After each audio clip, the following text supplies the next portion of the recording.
Oh no, I'm going to say happy to be here. Oh yeah, yeah, pleasure to have you actually. So, ladies and gentlemen, we've got Ese Monday here with us. Yeah, welcome back to the Josh Chris podcast. We've got a developer advocate, we've got a 10X Frontend Engineer, a technical content creator, super big on Web3, blockchain, JavaScript, Solidity, and a dog mom. I got it off your LinkedIn. Great to have you here. Do you want to go ahead and, introduce yourself to the audience, let the people learn about you? Okay, I think you said most part of it, but Okay, my name is Ese Monday, and I'd say I'm a software engineer. I've been a software engineer for like past 6 years. So I am currently working as a developer advocate.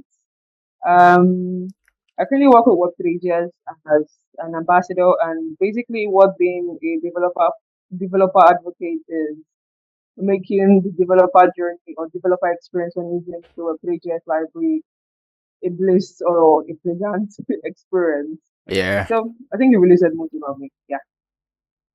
So great to have you here. I do actually want you to, talk a bit about your journey into software development in general, and I want to know what happened, what sparked that drive or interest in Web3 and blockchain developments. Let's talk about it.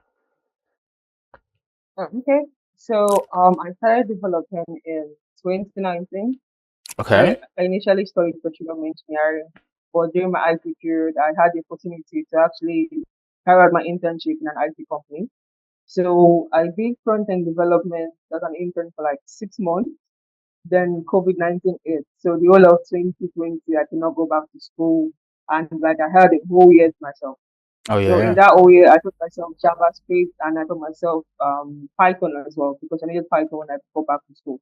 So I did that for like a whole year. I learned front end development, full stack development, basically the main stack. I did MongoDB, ExpressJS, React, Node.js. And then when I got back to school, I just kind of continued building.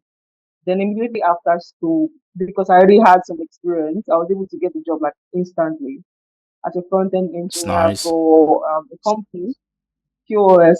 We're basically building a solution that connected two African countries to like a kind of e-commerce system for both. I think it was Kenya and Niger Republic. Yeah, I can still remember. Okay, Yeah, Kenya and Niger Republic. awesome. So after that, I kind of progressed, and I really wanted to like understand more because I was doing more development, and I did not understand the business part of it. So I applied for a position as a system integrations engineer, and basically what I do there is understanding or putting together from business to engineering. Oh Like my yeah, job basically was to take the requirements from business and make sure whatever product or whatever code was coming from the engineering aspect yeah. actually added to those business requirements. Oh And yeah. I did that for a year. I did that for a year as well. Okay, And it was really, really great. I got to work with like so many amazing companies. I got to work with MTN and I got to understand the USD integrations and everything. And mm. it was actually fantastic. Oh, Then after that, I got a job as a front-end engineer at Profitable Limited. We built okay. a solution that connected, an e-commerce solution basically that connected Africa and Europe. Very, Oh very, very fantastic. yeah. But then in between, I learned Web3. I got Okay. into Web3. I saw some resources, the Udacity Nano Degree program, and I studied Ethereum development. And by the side, I was doing some DeFi. I built some NFT applications. To me, basically, I was just having fun. I did not know what I was doing. It was like a new thing, and everybody was doing it. So why Oh not? yeah. And with time, I got to learn about NFT. I started doing some trading. I did some shitcoin, I'll be honest, and I lost money in it. But I think it's all part of the process. Oh yeah. Then earlier this year, I realized that as much as I love coding, Hmm. I wanted to be a part of the community. I wanted to communicate with more people. I did not want to stay behind my laptop for like 24 hours a day. I realized my life was Yeah. getting so secluded. I was just not communicating with people. Okay. So that's what then I decided to go into developer relations Yeah. engineering basically. Okay. And basically what I do is I work on every piece of resources a developer needs to deal with a particular product, be Yeah. it from video tutorials to technical documentation Mm. to even the documentation for the main product. Yeah. Because when I started learning React, it was really, really messy. There were not a lot of resources for it. So I think my Oh, passion now, or should I say my main goal right now, is to make sure as developers, when you're using a particular tool, you actually have a good time with it. yeah. Yeah. So that's kind of like my journey. Oh my God, such a journey. I love it. Great journey. Do you know what? Was it a video? Was it a tech conference? Was it, you know, a friend in the industry? What was the first contact? Or how did you learn about Web3 first? And you said, "Do you know what? I want to go down this path, or I want to do this." Oh, I'll say it's sheer curiosity. Oh yeah. I'll say sheer curiosity. Like Oh yeah. as a person, I know so much about a lot of things. I've also Yeah. had the opportunity to do some cloud development Okay. for no good reason. There was no conference that kind of like convinced me, oh yeah, this is what I wanted to do. It was more like, oh, I saw this, it was interesting. I was like, okay, why not? I mean, I have all night to just read about this. And then I started attending conferences and I started seeing that okay, yeah, this has some particular impact. Like as Africans, we have like this we're not really connected to a global market.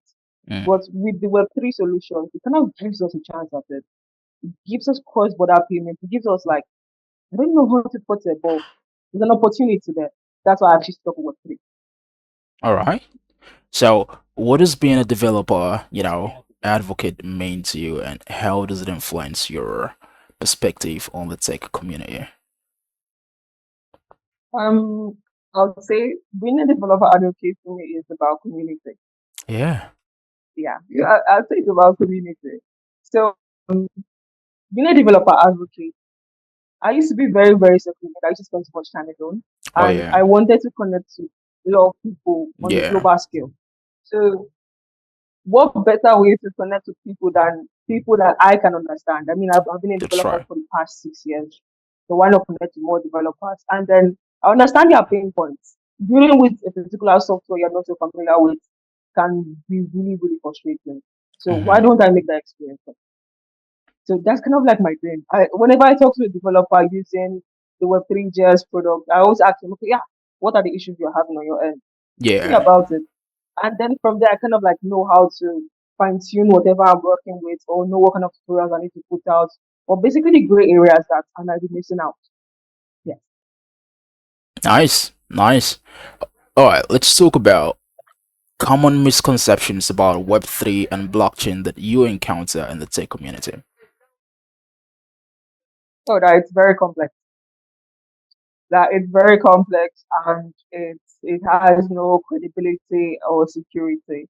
But I would say those are basically the misconceptions. I feel like it's something that is so abstract out of this world. But how I like to put Web3 just, or how I like to put Web3 in general is think of the blockchain as a database like MongoDB. But instead of one party controlling it and you have your own vendor lock-in, you have like several people controlling it. Like everybody is running that particular software to make sure that particular database works. So I mean, think about it. Kind of it makes sense. Then when we now kind of like move into the application part of the Web3 and blockchain, we start talking about decentralized finance, talk about NFTs. I kind of find a way to put or find an analogy to kind of relate it to what they already understand. It's not so complex. If you sit down with me for like 10, 30 minutes, I can give you a very, very perfect analogy. And when you go back home, you can explain what the blockchain is. Yeah. Yeah. Nice. Okay. I mean, we had to ask that question. It was very important. So let's talk about this. I do want to learn from you. You're a developer advocate, a mentor in the community. What do you find most rewarding about sharing your journey or your knowledge with others? I will still circle back to community. I like the whole process of like connecting with people, like on a deeper scale. I mean, we're all having this problem. I understand how the problem is. So if I can help you solve it, I think it kind of makes me feel like I am serving my purpose in a way. So it's basically helping out people. It's connecting with people on a deeper level. It's about connecting with the product I'm currently with. Like I work with Web3 and I try to talk with the development team. Like, okay, what are you building? What is your goal with this product? Okay, yeah, this is your goal. Okay, now it's my turn to communicate to the developers. I'll use it too. So that's like I'm like in the middle of everything. I have the best of both worlds. I have both development and I have community. So it's like I mean, Awesome, awesome. I love it. All right, let's talk about how you see the future of Web3 shaping, the developer experience and the tech industry at large. oh, Yeah, this is a big Web one. three.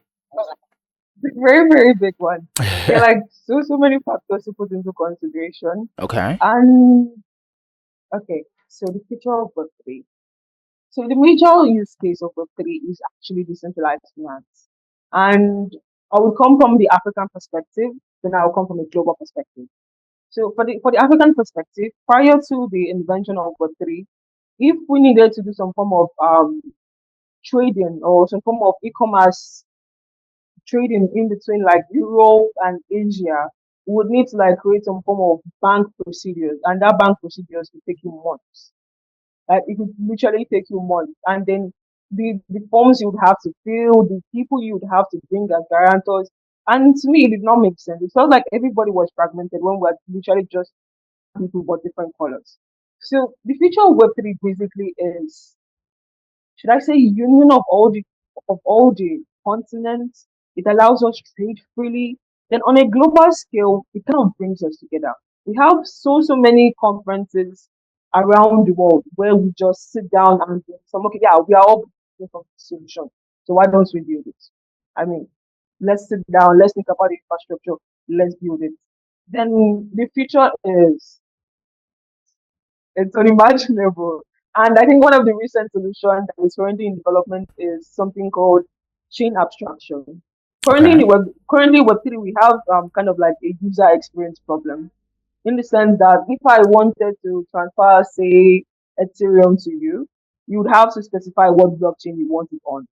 If not, if I send from the wrong blockchain, like say zero knowledge sync to optimism without some form of bridging process, you might actually lose the fund. So what we're trying to do is a kind of, should I say, we kind of abstract out the chain part. So you don't have to worry whether you're on Ethereum, optimism, or you have on zero knowledge sync. I kind of just send you 5 years USDT and you get 5 years. You don't have to worry about the destination chain or the. It's kind of like bringing it all together and basically making the experience a whole lot better. We have a lot of solutions on it already, and yeah, Yeah, yeah, that's cool.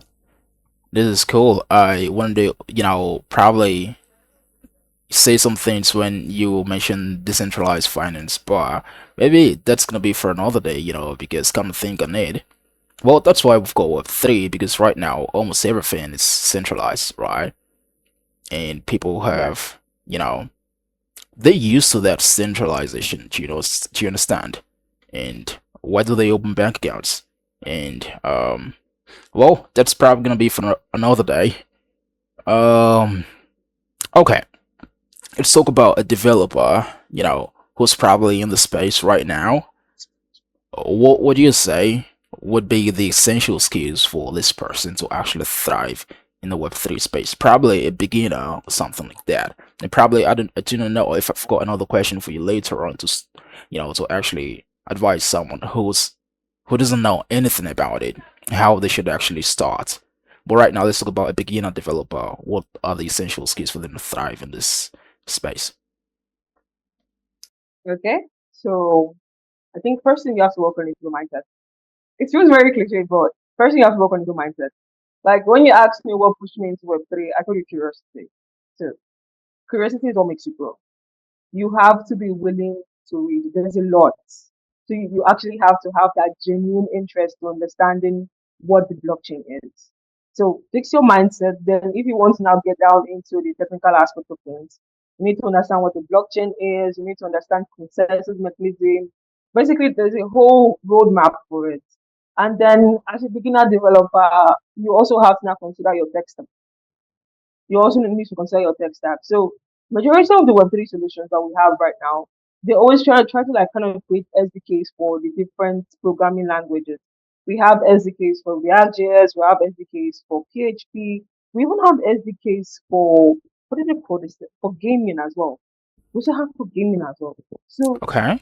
you have to be willing to now, as a developer advocate, I'm trying to like make the process for you easier, but you have to be willing to read. You have to learn the fundamentals, Web3, blockchain, DeFi, the SDKs. You are going to read documentation. That's the long and Yeah. short of it. Okay. All right. So that's it. The reading skill. Yeah, you have to read. Yeah. You have to just read. You don't have a choice around it. Okay. So let's talk about the most now. Still talking about Web3 and blockchain. What are the emerging trends, that you're most excited about? And why do you think Oh they are yeah. significant? Let's do this. I see you smiling. Oh You've got yeah, a lot to yeah. say on this. Oh yeah, yeah. I do actually. I do actually. Thank you for that question because Pleasure. I think I'm kind of person that whenever I'm reading, I always like to talk about what I'm reading. I mean, I've been reading one particular thing for the past 1 week, so I mean, I can talk about it now. So, one of the emerging trends I'm really, really, really excited about is the concept of data privacy. Now, one thing you need to understand about the blockchain is that it's a public database. So anybody can go and look up the details of a transaction, say wallet this, sent to wallet that, made to so and so amount, and it's leading to some security concerns because there are some really malicious people that just go on the blockchain to see what kind of transaction this person made. They're like, oh yeah, this person made this transaction. And they kind of like try to replicate that transaction to your address. So next time you're trying to transact to that address, you like imagine you sent $5 to a particular address, then they go on the blockchain, then they read that transaction, and then they try to replicate that transaction. Like they could send you some form of scam token, and probably when next time you try to interact with that address, probably you are in a rush and you don't really confirm some things. You send funds to that malicious address, and you're like, wow. But I tell you, I actually just sent this address. So we're having a form of data security concerns, that is where data privacy comes into play. And there are several technologies that actually helps with that. There's something called FHE. FHE is fully homomorphic encryption. Basically, it allows some form of should I say function or transaction happen on your wallet address, but the transaction will be encrypted. Okay. And And if you're a developer, you know that when you are doing some form of data transfer from your front end to your back end, the front end has to decrypt and use the data you sent back. Yeah. Yeah. But with with FHE, fully homomorphic encryption, Hmm. they don't have to decrypt it. They Okay. can carry out the transaction on the encrypted data. They don't have to go through the whole process of encrypting and decrypting. Like it is so mind blowing. And Yeah. that also works on the blockchain. Whereby you're trying to carry out transaction on the blockchain, you don't really have to now make your transaction details public to everybody. Yeah. And it has some form of like say you want to check your wallet balance. Nobody can just go and carry your wallet address. Currently, now what we have for three space is that if you give me a wallet address, I could actually go and look you up on every blockchain, Oh be it yeah. the Binance Smart Chain, be it the Ethereum Yeah. chain. I can find out what you are doing. Yeah. It's that simple. Yeah. But with FHE, if you are not the one, or if you have to send some form of authorization signature to check for your account balance, and if it's not you, Yeah. then your wallet balance will not be shown. Oh really? Now your transaction details will not be shown. Nobody can find it. All they will see is transaction happened. But who carried out the transaction? I don't know. It's not there. And then we also have something called TE. Okay. It's trusted execution environment. All right. So under security concern we're having is when you are carrying out the transaction on your laptop All right. and you probably have a malware in your laptop. That particular malware could come and interact with each other on your career on your laptop. I mean, it's your laptop. You're supposed to be safe, but the software could be hidden somewhere and just go and interact. But with trusted execution environments, nothing can get in. Like not even the Do you software on think the a lot of system. people Even the actually know software. about this right now? No, no, no, it's currently development. So I currently also work Okay, as an ambassador for Pala Network, and okay, it's one of the solutions that we are putting out in the ecosystem. We actually awesome. carried out a lot of hackathons with it, and I think it's still in the I need to teach you phase.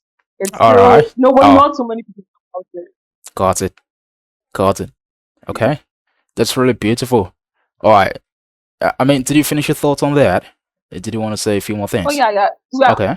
We have FHE, we have CE, we have zero knowledge proof, and we also have multi-party computation. But that they are all lengthy. If you gave me all them, we talk Oh about yeah, them. But basically, it's all about security and data privacy. That's it. yeah.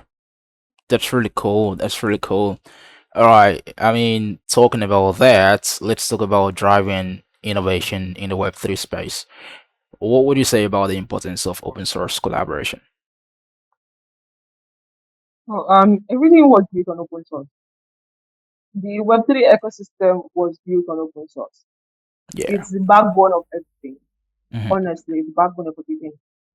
Even Ethereum, when Ethereum started, like right now, if you wanted to run an Ethereum node or an Okay. Ethereum virtual machine on your system, all you Yeah. have to do is go and plug the repo and you have it. Oh So open yeah. source is like the backbone of everything. When you are building a world-changing solution like this, you can't build it alone. You cannot build it with a set of engineers. No, everybody has a say. So in the Web3 space, we have something. We have things where we talk about upgrades to the code base. Basically, any change that happens to the code base is all out. Everybody knows it's there, so it's all open source, and everybody can contribute. Yeah. Awesome. You know what? Guys, just so you know, I did prepare a different set of questions to ask Essay today, and pretty interesting questions about her journey and all of that. We're just gonna talk about Ese Monday, but right now we're talking a lot about Web3, and I'm excited we made that change, you know, um, yesterday actually. And this is going really well. I do really like the way it's going. And I mean, if you've got more questions, drop them in the comments. She's gonna respond to them. You're also gonna send me your links, they can reach out to you and stuff like that. I mean, she's big in the space. And are you still in Lagos? The last time we spoke, you did say I learned that you were coming around for to organize some hackathon or something like that. Oh yeah, that was last month. I Oh yeah. organized a workshop with EGS. It's Okay. like our first meetup in Lagos, Nigeria. We Oh had a yeah. dance on. So we had our first meetup in Lagos, Nigeria. Yeah. But I would also be coming back on the 26th, Cool. for the Web3 Global Conference. Yes. And I'll be part of the panel discussions. And so it's like on the 26th of October, Yeah. you are welcome to join. Okay. I'll send you the invite. Come around. Yes. That'd be absolutely cool. Looking forward to it. Okay. Now let's talk about what resources or platforms you would recommend to developers eager to explore the Web3 and blockchain technologies. Okay, so I have a ton of platforms you can start with. Okay. So I'll list them by, should I say, beginner friendly to more technical. Oh yeah, makes So sense. if you want to get started, first place you should find yourself is learnweb3.io. All right. Learn.io. It takes you from, it holds your hands from HTML, CSS Mm-hmm. to writing Solidity smart contracts. All right. Then you get like, should I say, an intermediate level, you can try out Metaschool. All Now, what right. Metaschool is good for, they're good for project-based learning. Okay. So they don't just give you HTML, CSS. You get to build actual projects you can actually give to anybody to test out. Oh yeah. Then we have Alchemy University. Alchemy University is also beginner friendly. They have a ton of resources that teaches you how to actually now connect to the blockchain and understand the methods you're actually calling. Then when you now get like a little bit above intermediate, you can now try Cypher Updraft. Cypher Updraft will take you. through Solidity from a beginner Solidity developer to a really advanced security Solidity developer. Yeah, Okay. like if you've been paying attention in the Web3 space, we have a lot of apps. Like we have some apps based on some form of connection here and there. Like Yeah, when third parties are integrating or two parties are communicating, there's always some kind of flaw in that. that's right. So now we have a whole ecosystem that is dedicated to Web3 security. Yeah, With siphon okay. of your it takes you from being a solution developer to being a security expert, and it's amazing. I swear. Yeah, Like you have like 80 courses that you can take, and by the time you're done, you'll be undefeated. I'm not even joking. that's really cool. That's really cool. Got a couple more minutes more to go. I'm really enjoying this. So much information. All right, so let's talk about the role of, I mean, you already talked about this, right? But do you think traditional tech communities differ from, communities in the Web3 space? Oh no, it's not. No. It's not at all. No, it's not. It's not. It's not so different. I mean, one of the things that we're pretty thrives on is the community. Like I Yeah, said before, our code base or Ethereum code base is open source. And yeah, what is open source without the community? It's nothing. that's right. So Web3 needs the community needs Web3. So like traditional tech communities, you kind of like, and most times you actually try to collaborate with those communities, kind of like Okay. bring them onto the Web3 stage and show them, okay, yeah, you're doing tech, okay, this is what we have for you. What can you do with this? I mean, Yeah. it's left to you go and explore. Okay. So, what key takeaway about Web3 would you want to give to tech leaders to understand, especially regarding its potential impact on the industry? Okay. Yeah. For tech leaders, I would say Web3 is inevitable Oh, and it goes beyond decentralized finance. It goes beyond NFTs or cryptocurrency. It's actually a technology that will benefit all. Instead of relying on databases like MongoDB and or AWS, avoid the vendor lock-in. Try a more decentralized approach to your infrastructure. yeah. Like I work as a system integration engineer. A good number of times, one of the issues we kept on happening was third-party integration. Okay. So now in the Web3 space, we're working not just to help that become decentralized, we're also working to make it secure. So you don't have to worry about data breaches and everything. So Yeah. come on to the Web3 space and look at the technology we have and use it to your advantage. Yeah. That's Oh, why do I feel like you're speaking to me directly? I I'm actually speaking to you directly. I mean, you're a Okay. developer. Oh yeah, of We need course. more developers. Come, That's right. That's right. Okay, so let's talk about this, and I want to know, how can big tech companies best support the growth of decentralized technologies and foster a thriving ecosystem? I mean, we're talking about the big ones here. I don't know, mention big names, but you could think of any. What would you want to say? This is the platform to air your voice. okay. Versus I get a lot of support from the big tech companies. I mean, one of our recent conferences, we had support from AWS, and it was amazing. It's Yeah. like you have this technology, you have the engineers for it. Why don't we collaborate? Hmm. Nobody is trying to go at anybody. It's not a competition between Web 2 and Web 3. We're all working towards a global good. Yeah. So join the research, put in effort, like you have the staff for it. Give them Yeah. time for Web 3. It's not a competition. We're Yeah. all just trying to move forward here.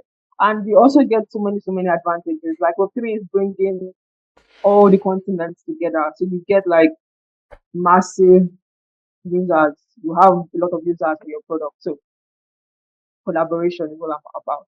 Yeah. That's really beautiful. So, what's one project from your career that you believe showcases the transformative impact of blockchain technology? I mean, that you can share about, you know, if it's confidential, you don't have to One share. time, Yeah. one transformative project. There are a lot of them. Okay. there are a lot of them. There are a lot of them. but I think I'll take them by, should I say, by one particular project. Give me a moment. Let me actually think about it. So Okay. by sectors, we have DeFi sectors, Yeah. and I would say I have companies that are catered towards on-ramping and off-ramping. On the base ecosystem, we have the onboard wallets. Yes, yes, that is one wallet I use. All That right. wallet allows you to pass from USD to USDC on the blockchain. So it kind of allows you on ramp your local currency to cryptocurrency. Yeah. That's on the DeFi space. Then we have there's a protocol called Axela. Yes. Okay. Now what Axela is working towards is towards should I say a form of chain abstraction. It allows you to interact with every blockchain technology. It has integrations with normally if you want to like put in all those blockchains together, you need to have some form of sophisticated bridging and everything. But Mm. with Axela, you can communicate or use your protocol on different blockchains. It's like multi-chain. And then I would also say Quala Network. Quala Yeah. Network is working towards making security better with their trusted execution environment, like I said earlier.